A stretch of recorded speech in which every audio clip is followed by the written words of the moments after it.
ये बताइए कि जब आप बड़े हो रहे थे, जब हम छोटे थे तो गोदान, राग दरबारी, एज़ यू लाइक इट वगैरह जैसी किताबें स्कूल में पढ़ते थे। घर में हमने कैफ़ी आज़मी को पढ़ा, थोड़ा रशियन लिटरेचर पढ़ा आगे जाके, कुछ अपनी कॉमिक्स भी पढ़ते थे। जो हमने बचपन में पढ़ा शायद आज हम वही हैं। आपने बचपन में क्या पढ़ा था? ये सब कुछ पढ़ा है। तो मतलब मैं बनारस का हूँ, तो वहाँ पे साहित्य और संगीत, मैं कबीर चौरा में रहता था, जहाँ से बनारस के सारे बड़े संगीतज्ञ निकले हैं। तो सुबह जब दूध लेने जाता था, तो छोटा था मैं, तो दूध लाने का काम मेरा था। तो सुबह 5, साढ़े 5, 6 बजे। कितने भाई बहन थे आप? 4 भाई बहन थे। तो मैं बड़ा, चारों भाई? नहीं, सबसे बड़ी बहन, फिर मैं, फिर एक बहन, फिर एक भाई। अच्छा। तो दूध लेने जाने का काम मेरा था। तो मैं सुबह जाता था, वो एक स्टील का एक डब्बा होता था, जैसे वो ढक्कन वाला, तो हमारे सामने दूध दूता था, लेके आते थे। तो वो जिस गली में मैं जाता था, उस गली में हिंदुस्तान के और दुनिया के सबसे मशहूर और मारूफ म्यूजिशियंस रहते थे। अच्छा। और वो सुबह 4 बजे से रियाज कर रहे होते थे। तो जब मैं ऐसा बच्चा जब वहाँ से जाता था, गायों के पास खड़ा होऊंगा जहाँ मुझे दूध मिलेगा, वो जो साउंड था, तो किसी घर से तबले की आवाज़ें आ रही हैं, किसी पे कथक का रियाज हो रहा है, कहीं आलाप चल रहे हैं, तो एक के बाद इतने सारे घर, और वो हिंदुस्तान के सबसे बड़े लोग वो रियाज कर रहे हैं। तो वो एक साउंड है जो मेरे साथ जिंदगी भर रहा है अब तक।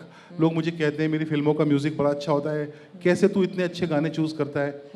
तो मैं जवाब नहीं दे पाता। मुझे लगता है जड़ें वहाँ कहीं हैं। या कि फिर वहाँ से जब घर पे आता था तो बेगम अख्तर बज रही होती थी, और मुझे समझ ही नहीं आता था ये क्या बोल रही हैं। मेरे हम नफस, मेरे हम नवा, मुझे दोस्त बन के दगा न दे।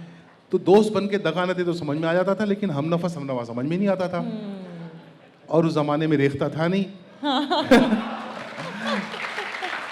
तो और ना ही इंटरनेट था, तो उन अल्फाज को ढूंढने की भी एक वो ज़रूरत रहती थी कि पता तो करूँ इस शेर का मतलब क्या था।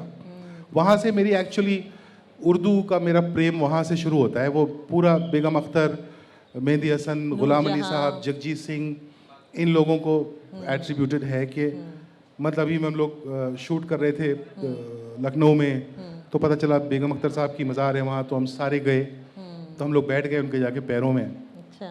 और मैंने मेरे आईफोन पे एक गज़ल बजा दी उनकी। अच्छा। और 3 मिनट में रियलाइज़ किया कि सब फूट फूट के रो रहे थे। ओहो। तो ये अपब्रिंगिंग का हिस्सा है। बिल्कुल। और उसके बाद नामवर सिंह, केदारनाथ सिंह, काशीनाथ जी, हजारी प्रसाद द्विवेदी, महावीर प्रसाद द्विवेदी, ये सब 4-5 किलोमीटर के अंदर का मामला था सारा।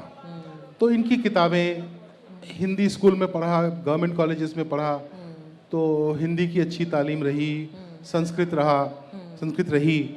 संस्कृत से सुना डायबिटीज ठीक हो जाता है।